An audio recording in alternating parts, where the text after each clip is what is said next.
এই কনকনে শীতে সমস্ত রকম রাজনীতির বাইরে গিয়ে একান্ত ব্যক্তিগত উদ্যোগে দুস্থদের শীতকালীন কম্বল বিতরণ করলেন মাইনরিটি সেলের জেলা সভাপতি হাজী আব্দুল কাদের। বৃহস্পতিবার বিকেলে করণদিঘি ব্লকের অন্তর্গত ভুলকি গ্রামে নিজ বাসভবনের সামনে এই প্রচণ্ড শীতে প্রায় ৩০০ জন অসহায় মানুষদের নিজ দায়িত্বে কম্বল বিতরণ করলেন মাইনরিটি সেলের জেলা সভাপতি হাজী আব্দুল কাদের। তার মতে রাজনীতির সাথে শীতের কোনো সম্পর্ক নেই, কাজেই তার এলাকার অসহায় মানুষগুলোর প্রতি এটা তার কর্তব্য, এমনটাই তিনি জানান। এ বিষয়ে হাজী আব্দুল কাদের আরও কি বললেন শুনুন বিস্তারিত। শীত বস্ত্র বিতরণ করলাম। আমি বসবাস করি করণদিঘির অন্তর্গত দোমোহনা পঞ্চায়েত ভুলকি গ্রামে।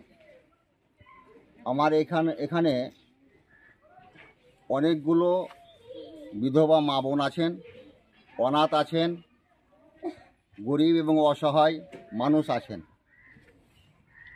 প্রচণ্ড ঠান্ডা যাচ্ছে এখন বর্তমানে, তাই চিন্তা ভাবনা করলাম যে মানুষের কিছু উপকার করা যায় কি না, দিয়ে আমি কিছু কম্বল বিতরণ করলাম। আজকে কতগুলো মিনিমাম কতজনকে? মোটামুটি ৩০০। এই ঠান্ডার সাথে রাজনীতির সম্পর্ক নাই, রাজনীতি নিজের জায়গাতে আছে আর মানুষের উপকার করাটা নিজের জায়গাতে আছে। প্রতি বছর তো দিয়ে থাকেন নাকি? আমি প্রত্যেক বছরই দিই। গত 1 জানুয়ারিতে আমি দিয়েছি। এই ৩০০ জনকে দেওয়া হলো শীত বস্ত্র। করণদিঘি থেকে অভিরাজপুতের রিপোর্ট, পশ্চিমবঙ্গ সংবাদ।